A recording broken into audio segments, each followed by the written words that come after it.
anyway. Roll the tape. Epstein has a certain reputation, obviously. But just curious, were some of the workers that were taken from you, were some of them young women? Were some of them young women? Well, I don't want to say, but everyone knows the people that were taken. And it was the concept of taking people that work for me is bad.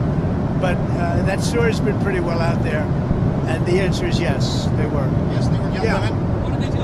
In the spa. In the spa? Yeah, people that work in this. I really wasn't going to talk about this Epstein stuff as a victim, a childhood victim of this stuff.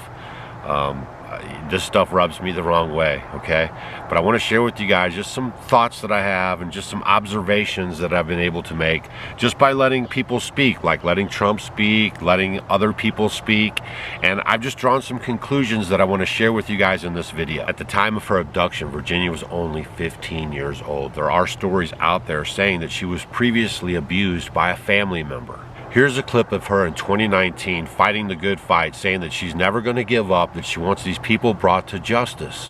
I was recruited at a very young age from Mar-a-Lago and entrapped in a world that I didn't understand, and I've been fighting that very world to this day, and I won't stop fighting. I will never be silenced until these people are brought to justice. So thank you all very much. Virginia made this post shortly after that interview, December 2019, on X. Here's what it said. I'm making this publicly known that in no way, shape, or form am I suicidal.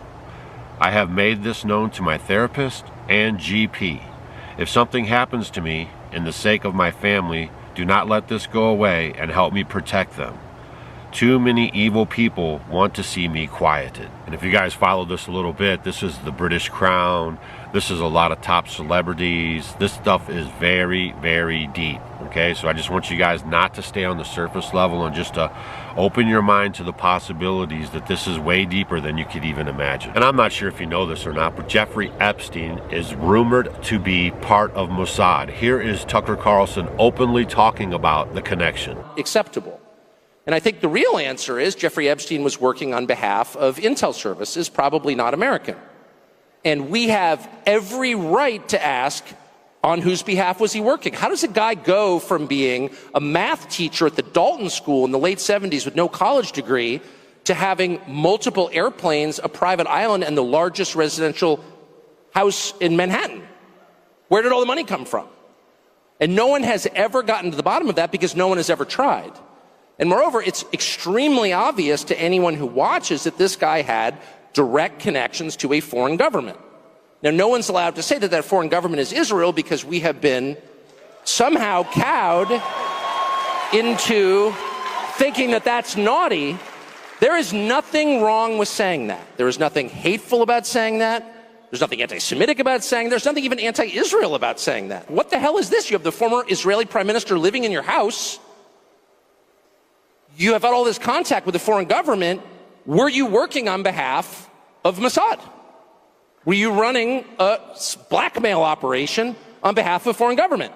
By the way, every single person in Washington, D.C. thinks that. I've never met anyone who doesn't think that.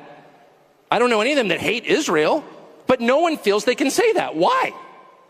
And I think the longer that we play along with it, the more subterranean and creepy and hateful the conversation actually becomes. So I think it's better just to say it right out loud. Did this happen? And of course, that question has been asked to the government of Israel, and their answer is, we're not going to tell you. And I think our answer should be, no. As long as we're sending you money, if you were committing crimes on our soil, we have an absolute right to know, did you do this or not? And yet everybody has been so brainwashed into thinking that's somehow an expression of hate or bigotry, when it's not. It's a baseline question that every U.S. citizen has a right to an answer on. What the hell was this? Don't you feel like you have the right to ask questions and maybe get some answers? But if you do, like he said, you're targeted as bigoted or anti-Semitic. That's part of the propaganda machine, y'all. So stay with me now. We're going to go through a few more items here that I think you're going to find very interesting. Like this little tidbit on how Jeffrey Epstein set up a trust just 2 days before his suicide. And just for the record, I'm under the impression, purely for entertainment purposes only, allegedly, that he's not even dead. He was never suicided, okay? And I'll get to that in just 1 second. 2 days before he killed himself, allegedly, committed suicide. You know what he did 2 days before he killed himself? Epstein's estate transferred $577 million into a trust he created 2 days before his death. And it was called the 1953 Trust. Why 1953? That's the year he was born. A little weird. 2 days before, kind of weird. Either you are like fully prepared, or it's a little weird. Remember how earlier we were talking about Bill Barr connection with the dad and all this other kind of little weird, Bill Barr, New York Times called him the ultimate cover-up general. New York Times called him that in 1992 when they were going through a complete different thing. Imagine Bill Barr's being called the cover-up general 33 years ago by New York Times. Damn! That kind of a reputation for this long? Bill Barr's role as Attorney General during Epstein is extremely significant. Why? Because some are calling this the ultimate potential intelligence cover-up. His background, past behavior in the context of Epstein's death led to many describing Barr as a CIA fixer or the guardian of the deep state. And if you guys remember when Epstein, this whole thing broke open, Bill Barr was the Attorney General in America. Now you heard what he just said about Bill Barr, him being a fixer. Also, have you ever looked into Bill Barr's dad? That's from what my research and the things that I've looked into and just leaving my ears open and listening to what the people say. I don't believe that he ever was suicided. I believe that he was taken out and taken over to Israel. Okay, he's in hiding in Israel, like a witness protection program, but they have everyone believing that he was suicided because they are the master deceivers. Now here's a very interesting thing, I don't know if you know this or not, about Israel and how they can let people go there and not face extradition back to America. Before Jeffrey Epstein was sentenced, for whatever reason, you have this billionaire who's just the definition of a flight risk. And before he's sentenced, he flees. He flees the country, goes to Israel, stays there for several months, moved all his money offshore by this point. And while he's in Israel, he's telling people there that he's thinking about staying, because you can actually do that. They don't extradite Jewish criminals, at least, who flee to Israel. There's an organization called Jewish Community Watch, which is a Jewish organization that tracks pedophiles who have fled the United States to go to Israel, where there's no extradition of Jewish criminals there. And between just the years, I think it was 2010 when they opened up, and 2016, 2017 when this story was written, so a period of 6 years, there were already 60 pedophiles from the United States that had fled to Israel and were living freely there. Some of them had reoffended there and got thrown in Israeli jails. But so this is a thing, and Jeffrey Epstein was over there. Why doesn't the U.S. government demand the government of Israel send them back? You've been self-employed for a while, but when you weren't, was it your habit to go to your boss and make demands of them on a regular basis? Since when do we ever make demands on Israel? It's been a long time. I don't know. That's obviously distressing. And I'm not sure if you've heard this or not, but Robert Kennedy Jr. blatantly came out to say that the U.S. government is the largest child trafficker on planet Earth.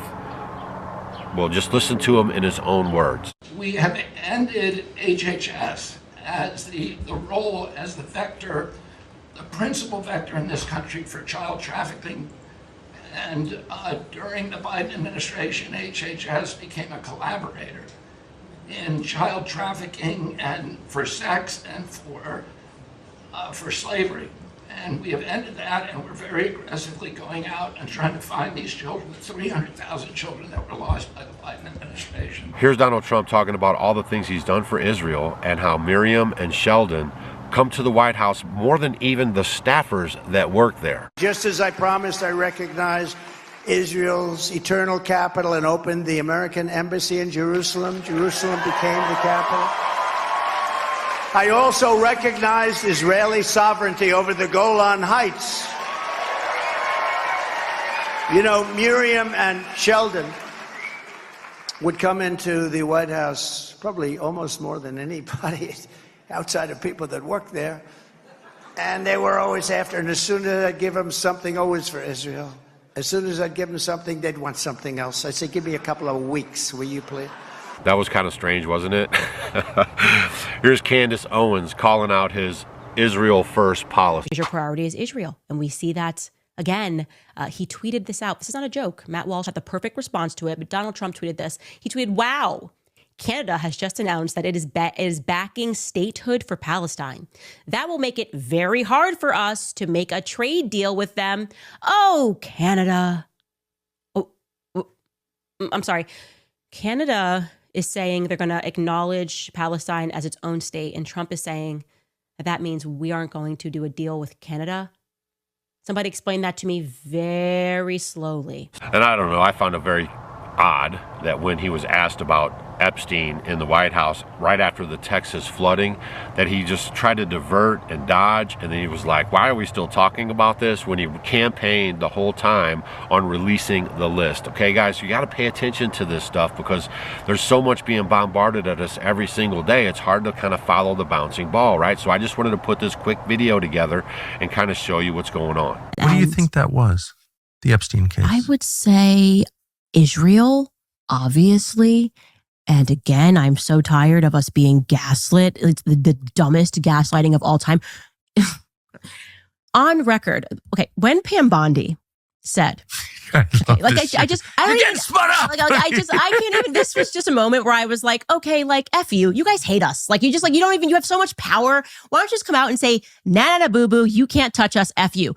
I would rather you do that, right? Yes. Than put on this pretense of a conference, and then you've got Trump over here being like, does anybody still care about Jeffrey Epstein? And then Pam Bondi is asked the question, was he working for another country? And she says, we don't know, right? You don't know? So in my series, I'm like, maybe we can help them. Maybe we can help the deep state figure out who Jeffrey Epstein was working for. Here is Ari Ben-Menashe, who was a Mossad agent, who is on record, literally recorded. Let's listen to him tell us about how Jeffrey Epstein was working for the Mossad. Okay, Ari Ben-Menashe worked for Mossad, and he's saying that Robert Maxwell brought him to Jeffrey Epstein and said, let this guy in. He's going to be involved in weapons. Hey, Pam Bondi, you might have missed this one. Okay, you might have missed this one. Then you go to another person who is on record, who is Viktor Ostrovsky, who defected from the Mossad notoriously. The Mossad admits he worked for the Mossad. He wrote a book, By Deception or By Deception Only. He says that's the Mossad motto, which they obviously do that. That's why they execute all these false flags. And he told everybody the truth.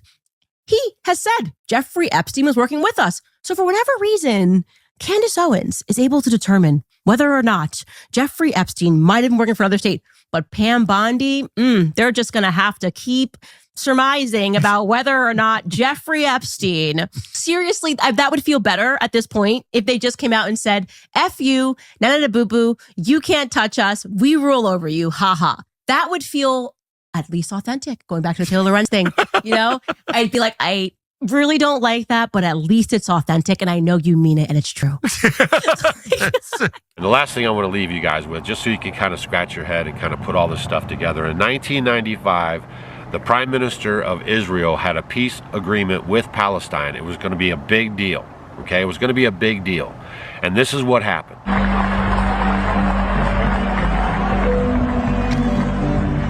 Then, as Rabin was leaving,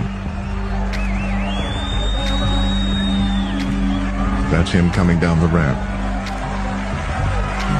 The man in the blue t-shirt approached. 3 shots from behind. The Israeli Prime Minister Yitzhak Rabin, the architect of the Middle East peace process, has been assassinated. The assassin, a right-wing Israeli Jew, Yigal Amir. Truly shocking news from the Middle East tonight. Israel's Prime Minister Yitzhak Rabin has been assassinated. Evening spent dreaming of peace turns into a national nightmare. Outside the hospital, the crowd began to chant, Bibi is a murderer.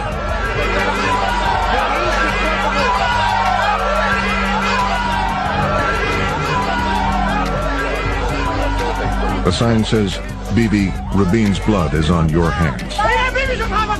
An assassin has taken yet another world leader away from us. It was just after the biggest peace rally in Tel Aviv. Rabin's widow blamed Netanyahu for contributing to her husband's death. Yitzhak Rabin has also produced shock in the Palestinian community. And said so on worldwide television. Your husband pointed the finger at Mr. Netanyahu and said, you must stop this incitement. I just found this very interesting. I just wanted to put some clips together for you guys so you can kind of see through the smoke, right? The smoke and mirrors. And just kind of maybe think, maybe this whole thing was a setup, right? How come everyone gets suicided, okay?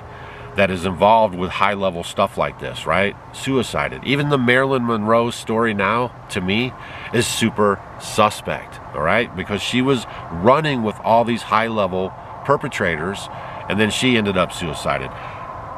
Virginia ends up suicided, okay, when she says she would never do that to herself. So you guys have to put all these dots together. You have to draw your own conclusions. This is for information and entertainment purposes only, okay? But this is way deeper than I think y'all or a lot of people are giving credit to, right? Way deeper than you're giving credit to. And they're just trying to distract you on the daily all the time. And in closing, here's your two favorite leaders hugging and kissing. All right, we'll see you guys on the next video. Maybe share this video with your friends to stop buying the narrative. We all say that we don't believe the narrative, and then they roll out the narrative, and then everybody's believing it. Like everything just happens, you know, Virginia just suicided herself, Epstein just suicided himself, but he set up a trust 2 days before. And also, if you follow the money, the JP Morgan thing, they were, you know, holding on to the money and they wouldn't even let it go. There's big stories about that as well, right? So you guys can look into that, okay, for yourself, right? But I just wanted to give you a little bit of information, so maybe that'll spark you to dig in a little deeper and not buy into the narrative. All right, stay vigilant out there. Keep up on your preps. This party isn't over, and we'll see you guys on the next video. Your memo and release yesterday on Jeffrey Epstein, it left some lingering mysteries. One of the biggest ones is whether he ever worked for a American or foreign intelligence agency. The former labor secretary, who was Miami U.S. Attorney Alex Acosta, he allegedly said that he did work for an intelligence agency. So could you resolve whether or not he did? And also, could you say why there was a minute missing from the jailhouse tape on the main staff? Yeah, sure. If Hey, Pam, could I just interrupt for 1 second? Are you still talking about Jeffrey Epstein? This guy's been talked about for years. You're asking, we have Texas, we have this, we have all of the things. And are people still talking about this guy, this creep? That is unbelievable. Do you want to waste the time, and do you feel like answering? I don't mind answering. I mean, I can't believe you're asking a question on Epstein at a time like this, where we're having some of the greatest success and also tragedy with what happened in Texas. It just seems like a desecration, but you go ahead.